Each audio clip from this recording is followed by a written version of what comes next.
समय लगभग 3 बजे के आसपास और उत्तर प्रदेश के गाजियाबाद में एक ब्लास्ट होता है। जिस वक्त ये ब्लास्ट हुआ था, उसके 5 मिनट पहले तक 2 दोस्त टीवी पर फ़िल्म देख रहे थे और उस कमरे में एक दोस्त की माँ भी मौजूद थी। लेकिन फिर अचानक से एक बड़ा-सा ब्लास्ट होता है और कमरे में मौजूद 3 लोग बुरी तरह से घायल हो जाते हैं। कमरे में मौजूद सभी सामान अस्त-व्यस्त हो जाता है, कई दीवारें ढह जाती है और 3 जख्मी लोगों को तुरंत अस्पताल लेकर जाया जाता है, जिसमें से एक व्यक्ति की मौत भी हो गई, जिसके बाद इन्वेस्टिगेशन ऑफिसर मौके वारदात पर पहुंची और पूरे धमाके का खुलासा हुआ और तब जाकर पता चला कि ये धमाका दरअसल टीवी में हुआ था। ये सुनते ही सभी लोग हैरान हो गए और शायद आप भी हैरान हो गए होंगे कि आखिर एलईडी टीवी में इतना बड़ा विस्फोट कैसे हो सकता है और अगर ये संभव है तो ये घटना कितनी ज़्यादा हानिकारक है, क्योंकि आजकल तो हर घर में आपको टीवी देखने को मिल ही जाएगा। तो ऐसे में घर में टीवी रखना कितना ज़्यादा हानिकारक है, हम इस वीडियो में जानेंगे। उससे पहले नमस्कार, मैं नेहा चौधरी कैमरा पर्सन विशाल के साथ और आप देख रहे हैं जनता जंक्शन। ये पूरी घटना जैसे ही हुई उसके तुरंत बाद फायर डिपार्टमेंट के अफसरों ने घर की जांच की। इस दौरान उन्होंने पाया कि घर में ऐसी कोई भी सामान नहीं थी जिससे आग लग सके। घर में केवल एलईडी टीवी ही एकमात्र ऐसा इक्विपमेंट था जिस वजह से ब्लास्ट हो सकता था। और जब मौके वारदात पर पुलिस पहुंची थी और तीनों घायल लोगों को देखा गया तो उनके शरीर पर एलईडी के स्क्रीन की कई सारे टुकड़े मौजूद थे, यानी कि घायलों के चेहरे पर एलईडी के टुकड़े धंसे हुए थे।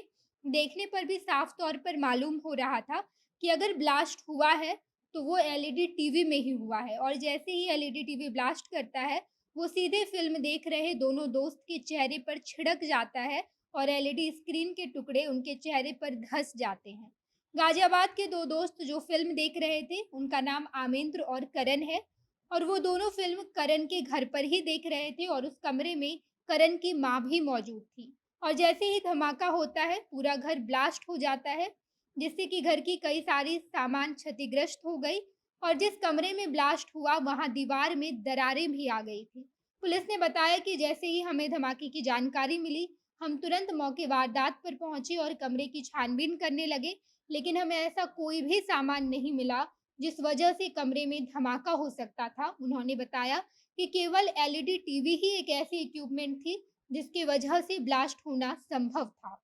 और अब तक पूरी छानबीन के बाद पुलिस अधिकारी इस बात पर आई है कि ये ब्लास्ट एलईडी टीवी की वजह से हुआ है।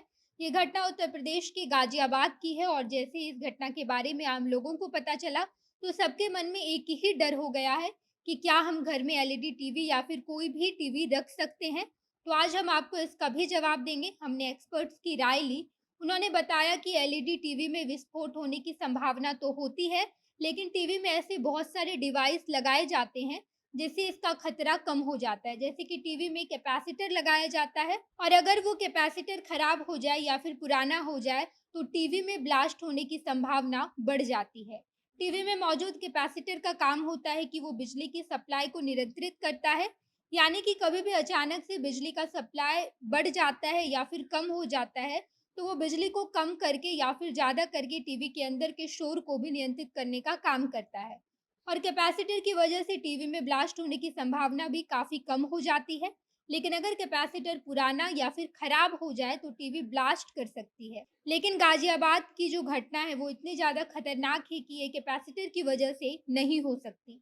यानी कि अगर कैपेसिटर पुराना या फिर खराब भी हो जाए तो टीवी में ब्लास्ट होने से थोड़ा धुआं निकलता है और आवाज़ भी एकदम थोड़ी सी आती है। लेकिन गाजियाबाद की ये घटना काफ़ी भयानक है, इस वजह से ये कैपेसिटर के कारण नहीं हुई है।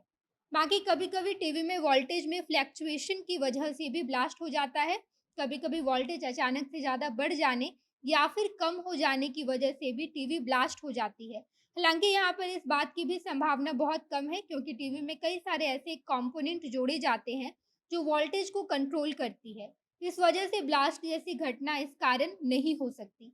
बाकी कई सारे ऐसे फैक्टर होते हैं जिसके कारण टीवी ब्लास्ट कर सकती है, लेकिन इसके साथ-साथ टीवी में बहुत सारे ऐसे डिवाइस लगाए जाते हैं जो ब्लास्ट होने से टीवी को बचाए रखती है। बाकी अब तक गाजियाबाद के इस ब्लास्ट के बारे में पुलिस जानकारी इकट्ठा कर रही है और अब तक पता नहीं चल पाया है कि किस वजह से टीवी ब्लास्ट हुआ था या इसके पीछे कोई और कारण है, इसको इसको लेकर कुछ भी अपडेट आता है तो हम आपको ज़रूर बताएँगे। बाकी आप इस बारे में क्या सोचते हैं कमेंट बॉक्स में बताइएगा। आगे की खबरों के लिए जनता जंक्शन देखते रहिए। धन्यवाद।